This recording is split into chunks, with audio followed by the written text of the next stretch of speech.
Now you're very welcome to Bethpage and the Ryder Cup. It's Ryder Cup Tuesday. We're here in Bethpage Black. We're in the grandstand just behind the first tee and the 18th green, where there'll be huge excitement and energy on Friday. There's not a huge amount of excitement and energy just yet, Brian. It's an interminable week in some ways. There's a lot of guff before the real stuff gets going, but it's pretty standard fare so far. Yeah, we've Monday halfway through Tuesday. We've already had 6 American players interviewed today. The 2 captains again. A lot of interesting chat about Bryson DeChambeau. Cantlay was in talking about his hat. He finally has a hat that fits him. But there's 72 hours to go, so there's still a lot of interviews to be done. An awful lot of analysis, talking about the golf course, trying to work out what the pairings are going to be. And not many here today. It's Tuesday of a working week, so I reckon by Friday it's going to be 50,000 people here. There's 5,000 in the stand. It fits right behind us here from the 18th all the way over to the first tee. It'll be absolutely rammed. Not many Europeans around at the moment. Don't see any mad wigs or people in fancy dress or anything like that. Still a few American fans having the odd beer, but no drunken riots going on as yet. But early days. Yeah. The first hole is behind us here. It's a dogleg right with a fairly slim fairway. A few American players were here a few minutes ago. They were taking turns trying to drive the green. It will be a big. It's a good way to start a Ryder Cup, isn't it?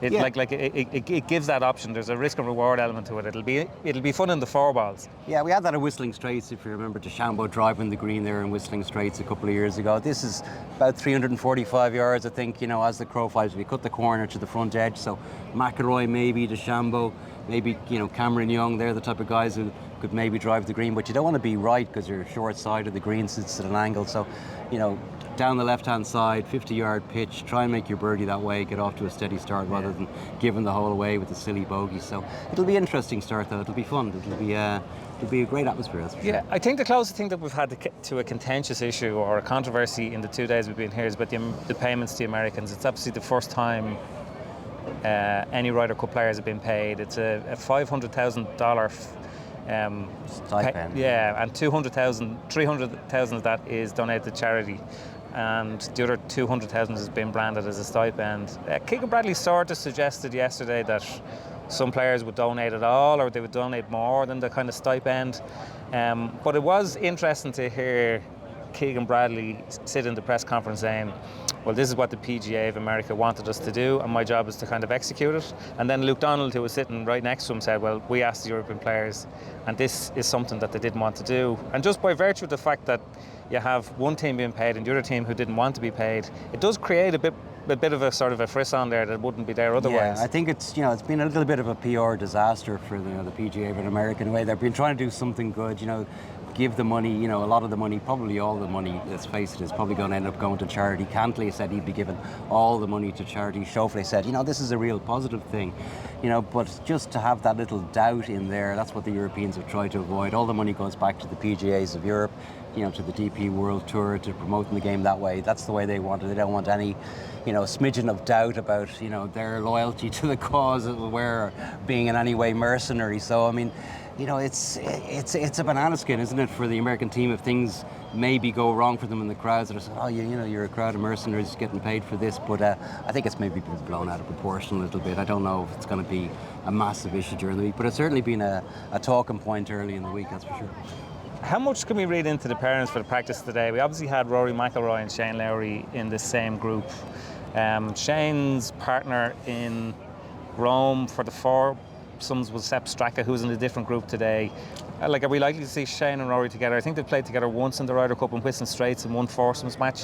Yeah, I think there's compared to it's the same team pretty much that played in Rome, but I think the players have evolved in such a way that guys who were maybe 4-ball players 2 years ago can also now play foursomes. You got your Robert McIntyre type, who's just a really good ball striker from Tishkent. He might end up playing in a different format than he did the last time. Same with Shane Lowry. So I think the groupings that we're seeing are an indication of what the pairings are going to be. I think the captains are pretty much set on what they're going to do. I think Bradley has a very good idea of what he wants to do.